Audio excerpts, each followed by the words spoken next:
Hello दोस्तों, आज मैं आपके लिए लेकर आया हूँ एक रोचक जानकारी। तो आइए हम देखते हैं।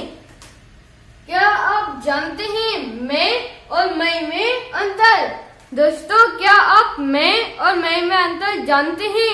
बहुत से बच्चों को ये पता ही नहीं होता है कि हमें एक मात्रा वाला मैं कहाँ लगाना है और दो मात्रा वाला मैं कहाँ लगाना है। इसलिए मैं ये वीडियो लेकर आया हूँ, तो ये वीडियो जरूर देखिएगा। इसकी वजह से बहुत से बच्चों के मार्क्स भी कट जाते हैं। दोस्तों, मैं आपको इस वीडियो के एंड में एक मात्रा वाले मैं की एक रोचक जानकारी भी बताऊंगा, तो ये वीडियो एंड तक देखिएगा।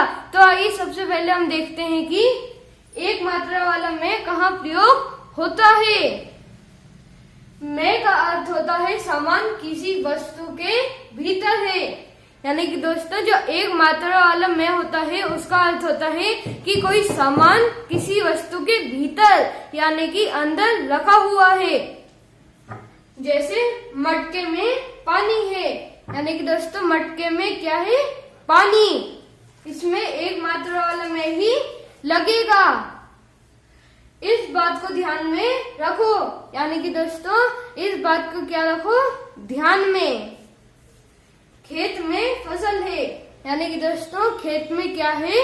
फसल। अब हम जानते हैं कि दो मात्रा वाला में कहाँ प्रयोग होता है। दोस्तों, जो मैं है वो एक सर्वनाम शब्द है। दोस्तों, सर्वनाम का मतलब तो आपको पता ही होगा।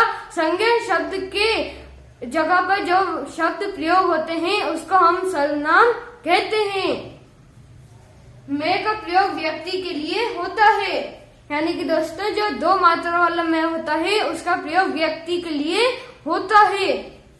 जैसे मैं बाजार जाऊंगा, यानी कि दोस्तों मैं बाजार जाऊंगा। अब मैं एक व्यक्ति हूँ, तो यहाँ पर दो मात्रा वाला मैं लगा है।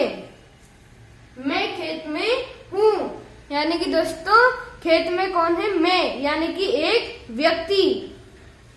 मैं हूँ ना, यानी कि दोस्तों मैं हूँ ना। अब मैं आपको बताता हूँ एक मात्रा वाले मैं की एक रोचक जानकारी। दोस्तों, ये मैंने यहाँ पर लिखा एक मात्रा वाला मैं। अब यहाँ पर आएगी बिंदी। अब देखिए दोस्तों, यहाँ पर मैंने यहाँ एक और मात्रा लगा दी तो भी यहाँ पर आएगी बिंदी। ठीक है ना दोस्तों? इस यानी कि इससे पता चलता है कि चाहे वो एक मात्रा वाला मैं हो या दो मात्रा वाला मैं हो, उस पे बिंदी आती है। और ये बिंदी कौन सी होती है? अनुस्वार की बिंदी। दोस्तों, अब मैं यहाँ से ये एक मात्रा और बिंदी हटा दूंगा।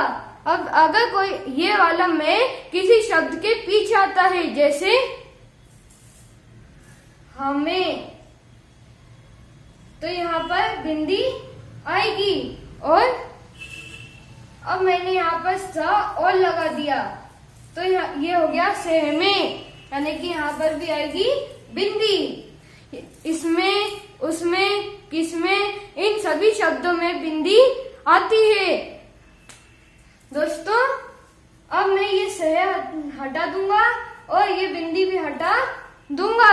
अब देखिए दोस्तों, अब मैं ये जो मैं शब्द है वो जा के आगे आ रहा है, इसलिए इसमें बिंदी नहीं लगेगी। अब ये हो गया ममेरा, यानी कि दोस्तों अगर ये मैं शब्द किसी के आगे आता है या बीच में आता है तो इसमें बिंदी नहीं लगती है। लेकिन अगर ये मैं शब्द किसी शब्द के पीछे आता है यानी कि रा की जगह आता है, तो यहाँ पर हमेशा बिंदी लगती है। अब मैं आपको इसका एक उदाहरण बताता हूँ।